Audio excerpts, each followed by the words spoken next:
سلام، مرحبا بكم في فيديو جديد. إذا اليوم ريفيو جديدة، اليوم مع المرابطة ديال ريني كاراباش. ريني كاراباش هو واحد الاسم مستعار ديال الأديبة البلغارية إيرينا إيفانوفا. إذا الرواية فيها 150 صفحة، صادرة عن دار صفصفة للنشر والتوزيع. هاد الرواية شريتها من المعرض وكانت باقتراح من العارض، فأنا ما كان عندي صراحة حتى شي فكرة عليها. قلت للعارض لأن ملي مشيت من دار صفصفة للنشر ما كنتش عارفة صراحة بالضبط شنو غنشري، قلت له ما اقترح ليا، واقترح ليا 3 ديال الروايات وخديتهم ب3، عاد خديت واحد 2 آخرين كنت أنا باغاهم. دونك هاد 3 يعني منهم هادي عجبتني، دونك أنا غنشوف من بعد هادوك 2 آخرين واش عجبوني. ولكن هو كيقترح ليا، كان كيعطيني ملخص وانا عجبني الموضوع، قلت صافي غتعجبني، الا كانت الترجمه سيئه او الاسلوب ماشي هو هذاك فما غتعجبنيش. اذا شحال نقول لكم، هاد الروايه فائزه بجائزه الياس كانيتي للادب عام 2019. روايه صغيره 150 صفحه. وهذا علاش كنقول انا دائما الروايه باش تكون عظيمه راه ماشي ضروري تكون فيها 400 500 صفحه، راه ممكن روايه ديال 100 150 200 صفحه 250 صفحه تكون احسن حاجه قريتي في حياتك. راه طول الروايه ولا السر الاسهاب في الحديث راه ماشي معيار ديال الروايه واش واعره ولا لا. دونك هذه الروايه انا باش نقول لكم زعما راه انا ملي قريتها وساليتها راه كنت بحال جاتني واحد الصدمه وتخلطوا عليا المشاعر. انا كنقراها وانا فيا البكيه، صدقا فيا البكيه. علاش؟ انا نقول لكم علاش. الروايه كتهضر على واحد البنت اسمها بيكيا. دونك هما الاسماء ديالهم ما شويه انا نحاول ما امكن انني ننطقهم بصحاحين. دونك البنت اسمها بيكيا.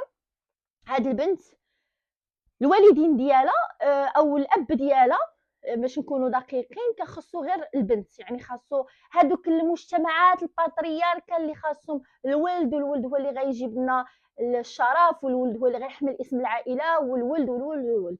دونك هي عاشت في مجتمع باترياركي، مجتمع ابوي اللي كيقدس الذكر وكيقدس الابن، والبنت ما عندها حتى شي قيمه في هذاك المجتمع سوى انها تغسل الصحون وتقوم باعمال البيت وتخدم الزوج ديالها او تخدم الرجل بصفه عامه. هي كانت الابنه الاولى، هي ماماها كانت حامله بالتوام، يعني هي وخاها الذكر، لكن خاها التوام بحال اللي مات، فبقات هي اللي حامله بها الام ديالها وولداتها. من موراها بواحد العام تقريبا جا خاها اخر اسمه سالي، لكن هذا الاخ ديالها بحال يقولوا حنايا كان خواف، او لا شخصيته ضعيفه، او لا شخصيته ضعيفه ولا خواف بالمقارنه بالمعايير اللي كانت في المجتمع ديالهم في ديك الوقت. دونك يعني شي واحد اللي ما خاصوش يدخل في صداع، ما خاصوش الثأر، هما عندهم ديك المفاهيم ديال الثأر والشرف وبزاف ديال الحاجات اللي كنلقاوهم في المجتمعات الابويه. فهي كانت بحال شجيعه على الاخ ديالها، والوالد ديالها الاب ديالها ديما كان كيقول لها انت ابني او انت ابن ابيك. دونك يعني كان كيعتبرها ذكر ولا يعتبرها انثى. وقعت هي، المهم وقع لها واحد الحادثه، باش ما نحرق لكمش احداث، فقدت العذريه ديالها. وفقد العذريه في هذاك المجتمع كيعني انك صافي جنيتي على راسك بالموت، لانك انتينا يعني فرطتي في شرف العائله وفرطتي في بزاف ديال الحاجات. دونك هي باش تنقذ راسها من ان الوالد ديالها يعرف انها فقدت العذريه ديالها، لانه كان غيزوجها بواحد السيد، قالت له انا بغيت انا ما بغيتش نتزوج، حقا بغيت نرجع مرابطه، اللي هو الاسم او العنوان ديال الروايه. دونك نكمل لكم دغيا باش نرجع للعنوان ديال الروايه شنو كيعني.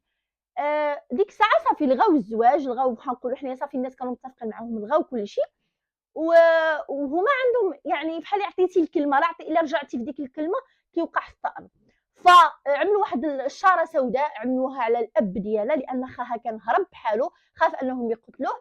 ففي البدايه ديال الروايه غيقتلوا الاب ديالو، ومن ثم غتبدا القصه.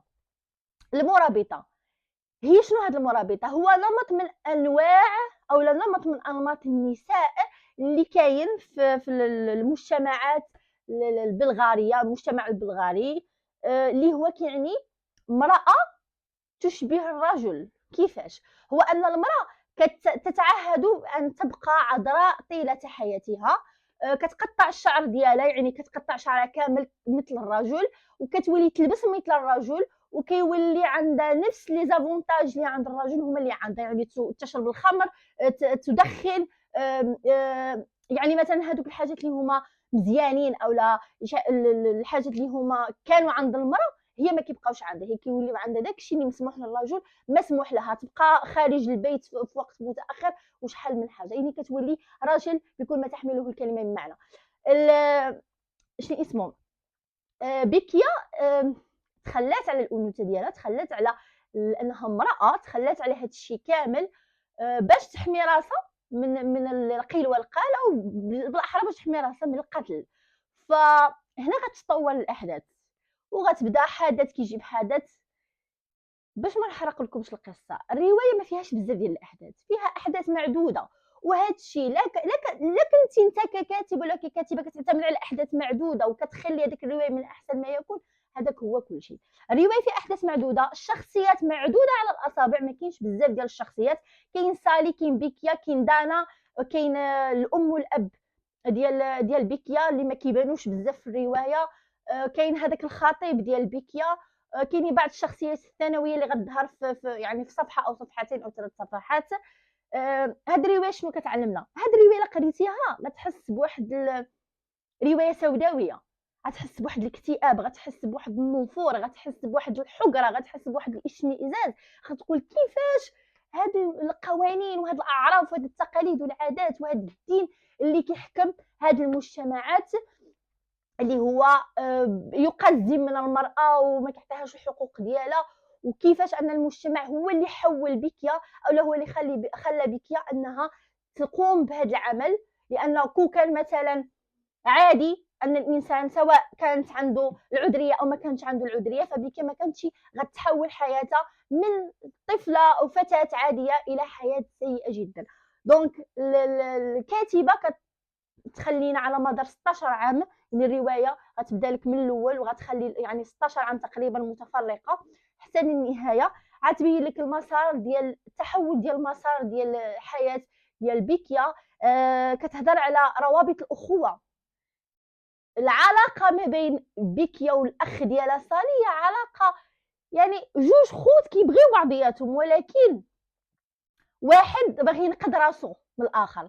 او بيكيا يعني في واحد الحدث من الاحداث بحال ضحات بخاها باش هي تعيش، او ضحات بخاها باش هي اللي تكون ابن ابيها، هي اللي تكون المفضله عند الاب ديالها، بحكم انها بنت ما عندهاش نفس القيمه اللي عند الاب الاخ ديالها. الروايه كتهضر على العادات، التقاليد، الروايه كتهضر على كيفاش ان بعض الناس متجردين من الانسانيه ديالهم، ديال انهم يفرضوا عليك شي حاجه اللي يعني شي حاجه ماشي انسانيه لحمايه يعني الاسم ديالهم او لحمايه العادات والتقاليد الباليه اللي حنايا فوتناها. دونك هي كتهضر على المجتمع البلغاري، ولكن هذا الشيء اللي هضرت عليه هي راه كاين تقريبا كيتشابهوا مع المجتمعات العربيه والمجتمعات الناطقه باللغه العربيه. كاين مونولوج طويل ما بين يعني على مواضيع عده، الحب، النساء، هل هناك حب بين هل يستطيع او تستطيع ان تكون هناك علاقه حب ما بين جوج ديال النساء، على الحياه، على التضحيه، على الاخوه، على روابط العائله، على علاقه الام بالابن ديالها، علاش عند او لا كان عند بعض المجتمع وباقي عند المجتمعات الفكره ديال ان المراه لا تصلح لاي شيء. وانا الا كانت عندي بنت بحال اللي عندي واحد كيفاش نقول واحد الهم كبير فوق الكتف ديالي، كنتسنى غير فوقاش نزوجها باش نتهنى منها باش ما يبقاليش العار في راسي وباش نحيد هذاك العار وما توقع حتى شي حاجه. روايه رائعه جدا، انصح لكل من يعني استطاع ان يشتريها واللي يقدر انه يقراها. راه كاينه في ابجد، قالت لي واحد الصديقه كاينه في ابجد بالنسبه للناس اللي عندهم تطبيق ابجد وكيخلصوه. روايه جميله جدا، روايه عميقه، وروايه سوداويه وانسانيه معا، وروايه مخيفه. لا كملتي هذه الروايه وما حسيتيش بواحد التانيب ديال الضمير، ما حسيتيش بان القلب ديالك زير عليك، اعد النظر في المفاهيم ديالك الانسانيه. شكرا لمشاهده هذا الفيديو، نتلاقاو في ريفيو جديده ان شاء الله. الى اللقاء.